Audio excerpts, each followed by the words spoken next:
Assalamualaikum warahmatullahi wabarakatuh. Di sini saya Dewi Maratus Salihah dari Politeknik Elektronika Negeri Surabaya dan NFP 7411030037. Dan ini saya akan menjelaskan tentang managing subprogram dari materi basis data lanjut untuk praktikum dengan dosen pembimbing Bapak Renda Asmara Iskom Ocha.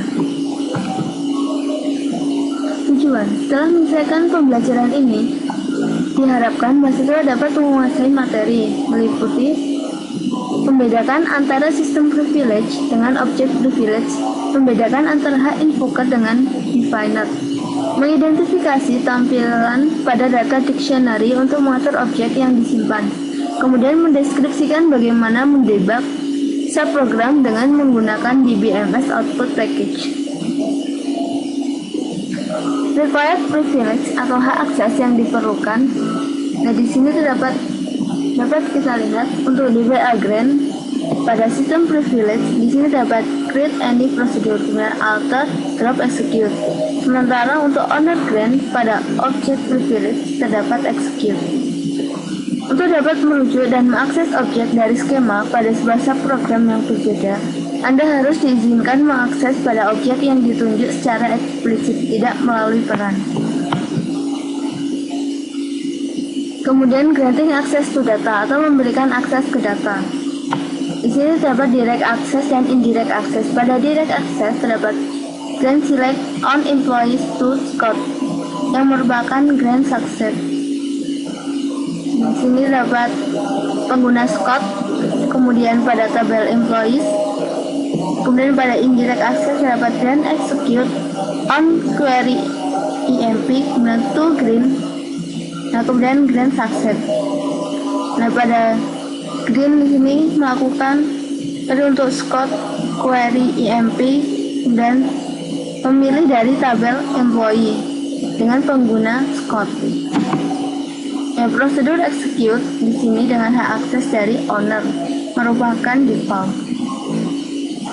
Using invoker strike atau menggunakan hak invoker. Di sini contohnya yaitu untuk pembuatan prosedur dengan create procedure query employee. Nah, di sini ditandai untuk hak invoker ditandai dengan audit current user. Sebenarnya seperti biasanya yaitu is begin, select, install from, where, kemudian jangan lupa untuk diakhiri dengan end query. Managing stored PL/SQL object atau mengatur objek PL/SQL yang disimpan. Nah, dapat dilihat pada gambar di sini. Di sini merupakan data dictionary, kemudian di sini adalah editor. Dari editor ini terdapat general information, parameter, compile error, source code, P-code, dan debug information. Kemudian di sini yang dapat melihat adalah editor. Dari sini semua orang dapat melihat kode-kode yang ada pada database. Kemudian ada describe DBMS output. User object. Ini terdapat kolom yang berupa deskripsi kolom, object name, nama dari objek, objek ID, yang beridentifier internal untuk objek type adalah tipe dari objek. Contohnya yaitu ada prosedur, function, package body, trigger. Kemudian created, tanggal ketika objek dibuat. Kemudian last DDL time merupakan tanggal ketika objek terakhir kali dimodifikasi. Kemudian time, tanggal dan waktu ketika objek terakhir kali di recompile. Kemudian status yaitu berupa valid atau invalid. Mendaftar semua prosedur dan fungsi. Nah, di sini contohnya yaitu dapat select object name, kemudian object type from user object, kemudian where object type in procedure dan function.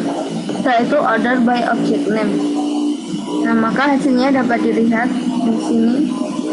Di sini dapat berupa ada objek berupa prosedur dan function.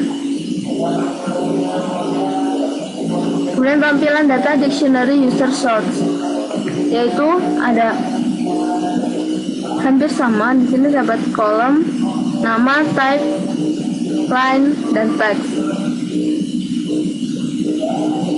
Untuk kolom name dan teks hampir sama dengan sebelumnya, yaitu untuk contoh tagnya dapat berupa prosedur, function, package, body, trigger.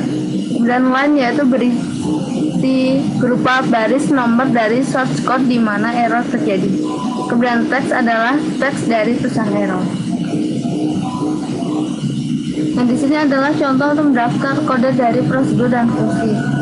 Itu select text from user source, di mana nama sama dengan query employee, kemudian order by line. Maka hasilnya yang akan keluar adalah seperti pada gambar ini. User error yang terdiri dari kolom, nama, type, sequence. Sequence di sini berupa urutan nomor untuk ordering. Kemudian line baris nomor dari source code di mana error terjadi. Kemudian position berupa posisi pada line di mana error terjadi, dan teks berupa teks dari pesan error.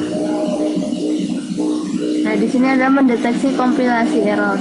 Contohnya adalah untuk prosedur, yaitu create or replace procedure log execution is begin input into log table user ID log data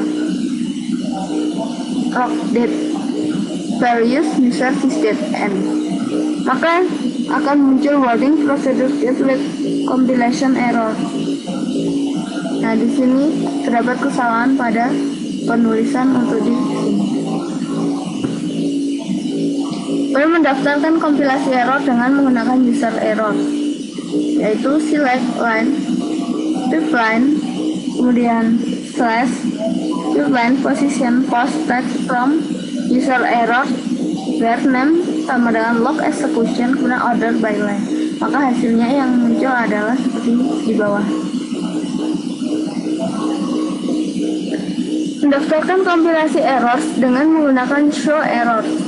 Nah, di sini contohnya ya, show error procedure log execution. Maka akan tampil hasilnya yaitu error from procedure log execution. Maka yang akan ditampilkan letak error terdapat di mana saja. Describe pada ESQL plus, yaitu di sini contohnya adalah describe query employee, kemudian describe at depth dan describe tag. Maka hasilnya pada prosedur akan ditampilkan query employees, kemudian tambahkan prosedur at tab, at depth, dan function text. Maka hasilnya dapat dilihat.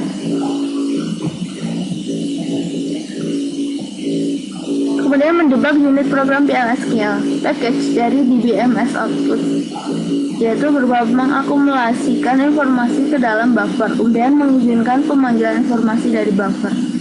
Memanggil autonomous prosedur adalah sebagai contohnya, yaitu menulis output ke dalam log table.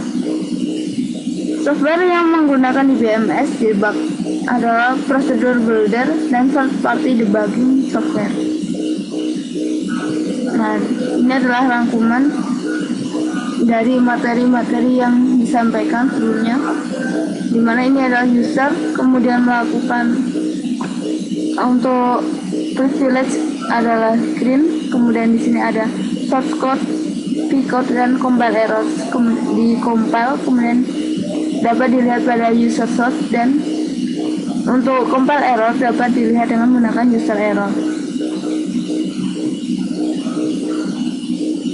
Nah, di sini merupakan di mana user execute dan mendebug information. Nah, sekilas tentang praktikum 10 di sini, yaitu pada praktikum ini topik-topik yang dibahas adalah membuat kembali source file untuk sebuah prosedur dan membuat sebuah fungsi. Selanjutnya adalah latihan soal.